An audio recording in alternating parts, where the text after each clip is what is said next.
ಚಿಂದಿ ಉಡಾಯಿಸೋ ಖಾರ ಬಣ್ಣ ರುಚಿಯನ್ನು ನೀಡುತ್ತದೆ. ಆಚಿ ಮೆಣಸಿನ ಪುಡಿ ಚಿಂದಿ ಉಡಾಯಿಸೋ ಖಾರ ಬಣ್ಣ ರುಚಿ. ಭಾರತದಿಂದ ಪ್ರತಿಕಾರ ನಿಶ್ಚಿತ. ಯುದ್ಧ ಭೀತಿಯಲ್ಲಿ ಪಾಕಿಸ್ತಾನಕ್ಕೆ ಟೆನ್ಷನ್. ಭಾರತದ ದಾಳಿಗೆ ಹೆದರಿ ಪಾಕ್ ಸೇನೆ ಶಿಬಿರ ಬಂಕರ್ಗೆ ಶಿಫ್ಟ್. ಉಗ್ರರಿಗೂ ಬಂಕರ್ನಲ್ಲಿ ರಕ್ಷಣೆ ನೀಡಿದ ಪಾಕಿಸ್ತಾನ. ಭಾರತ ಯಾವುದೇ ಕ್ಷಣದಲ್ಲಿ ದಾಳಿ ಮಾಡಬಹುದು. ಇದಕ್ಕೆ ಅಗತ್ಯ ಸಿದ್ಧತೆಯನ್ನು ಮಾಡಿಕೊಳ್ಳೋದಕ್ಕೆ ಪಾಕ್ ಸೇನೆಗೆ ಸಲಹೆಯನ್ನ ನೀಡಲಾಗಿದೆ. ಉಗ್ರರಿಗೂ ತರಬೇತಿಯನ್ನ ನೀಡ್ತಾ ಇದೆ ಪಾಕಿಸ್ತಾನ. ಬಂಕರಿಗೆ ಶಿಫ್ಟ್ ಆಗಿಬಿಟ್ಟಿದ್ದಾರೆ ಎಲ್ಲರೂ. ಯಾವುದೇ ಕ್ಷಣದಲ್ಲೂ ಬೇಕಾದರೂ ಯಾವುದೇ ರೀತಿಯಾದಂಥ ಪರಿಸ್ಥಿತಿ ನಿರ್ಮಾಣ ಆಗಬಹುದು ಅನ್ನುವಂಥ ನಿಟ್ಟಿನಲ್ಲಿ ಇದೀಗ ಬಂಕರ್ಗೆ ಶಿಫ್ಟ್ ಆಗಿರುವಂಥದ್ದು. ಅದರ ಜೊತೆಗೆ ಈ ಉಗ್ರರಿಗೂ ಕೂಡ ತರಬೇತಿಯನ್ನು ನೀಡ್ತಾ ಇದೆ ಪಾಕಿಸ್ತಾನ. ಉಗ್ರರಿಗೂ ತರಬೇತಿಯನ್ನು ನೀಡೋದಕ್ಕೆ ಪಾಕಿಸ್ತಾನ ಮುಂದಾಗಿರೋದು ಕಾರಣ ಏನು ಅಂತ ಅಂದರೆ, ಭಾರತ ಯಾವಾಗ ಬೇಕಾದ್ರೂ ಯುದ್ಧ ಸಾರಬಹುದು ಅನ್ನುವಂಥ ನಿಟ್ಟಿನಲ್ಲಿ ನಾವು ಅಲರ್ಟ್ ಇರಬೇಕಾಗತ್ತೆ ಅನ್ನುವಂಥ ನಿಟ್ಟಿನಲ್ಲಿ ಈ ಥರದೊಂದು ಕೆಲಸಗಳನ್ನು ಮಾಡ್ತಾ ಇದೆ ಇಲ್ಲಿ ಪಾಕಿಸ್ತಾನ. ಬಟ್ ಎಷ್ಟು ಮಟ್ಟಿಗೆ ಇದು ಪಾಕಿಸ್ತಾನಕ್ಕೆ ಒಳ್ಳೆಯದಾಗತ್ತೆ? ಭಾರತ ಎಲ್ಲ ರೀತಿಯಲ್ಲೂ ಕೂಡ ತಯಾರಾಗಿದೆ.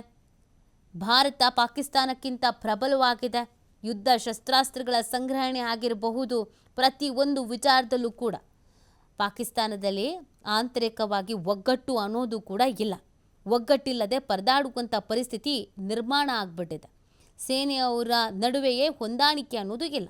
ಸರ್ಕಾರದ ಒಂದು ನಿರ್ಧಾರ, ಸೇನೆಯದು ಒಂದು ನಿರ್ಧಾರ, ಅವರವರಲ್ಲೇ ಗಲಾಟೆ, ಜೊತೆಗೆ ರಾಜೀನಾಮೆಗಳ ಪರ್ವವೇ ಶುರು ಆಗಿಬಿಟ್ಟಿದೆ. ಬಟ್ ಭಾರತದಲ್ಲಿ ಆ ಥರ ಅಲ್ಲ. ಯಾವಾಗ ಬೇಕಾದ್ರೂ ಯಾವುದೇ ರೀತಿಯಾದಂಥ ಪರಿಸ್ಥಿತಿ ಬರಬಹುದು ಅನ್ನುವಂಥ ನಿಟ್ಟಿನಲ್ಲಿ ಎಲ್ಲ ಅಧಿಕಾರಿಗಳ ರಜಾ ದಿನಗಳನ್ನು ಕ್ಲೋಸ್ ಮಾಡಲಾಗಿದೆ. ಯಾರು ರಜೆ ತಗೊಳ್ಳಂಗಿಲ್ಲ ಅಂತ ಭಾರತದಲ್ಲಿ ಸರ್ಕಾರಿ ಅಧಿಕಾರಿಗಳಿಗೆ ಸೂಚಿಸಲಾಗಿದೆ. ಫೋನ್ ಸ್ವಿಚ್ ಆಫ್ ಕೂಡ ಆಗಬಾರ್ದು ಅನ್ನುವಂಥದ್ದನ್ನು ಹೇಳಲಾಗಿದೆ. ಕಾರಣ ಏನು ಅಂತ ಅಂದರೆ, ಯಾವುದೇ ಸಂದರ್ಭದಲ್ಲೂ ಕೂಡ ನಾವು ಮಾನಸಿಕವಾಗಿಯೂ ಸಿದ್ಧರಾಗಿರಬೇಕು ಅನ್ನುವಂಥ ನಿಟ್ಟಿನಲ್ಲಿಯೇ ಇದೀಗ ಭಾರತ ಸಿದ್ಧ ಆಗಿರೋದು. ಆದರೆ ಭಾರತವನ್ನು ಎದುರಿಸೋಕೆ ಹೊರಟಿರುವಂಥ ಪಾಕಿಸ್ತಾನದಲ್ಲಿಗೆ ಹೊಂದಾಣಿಕೆ ಕೊರತೆ ಇದ್ದು ಎಲ್ಲರೂ ರಾಜೀನಾಮೆ ಕೊಟ್ಟು ನಮಗೂ ಈ ಯುದ್ಧಕ್ಕೂ ಸಂಬಂಧವೇ ಇಲ್ಲ ಅಂತ ಹೊರಟು ಹೋಗ್ತಾ ಇದ್ದಾರೆ.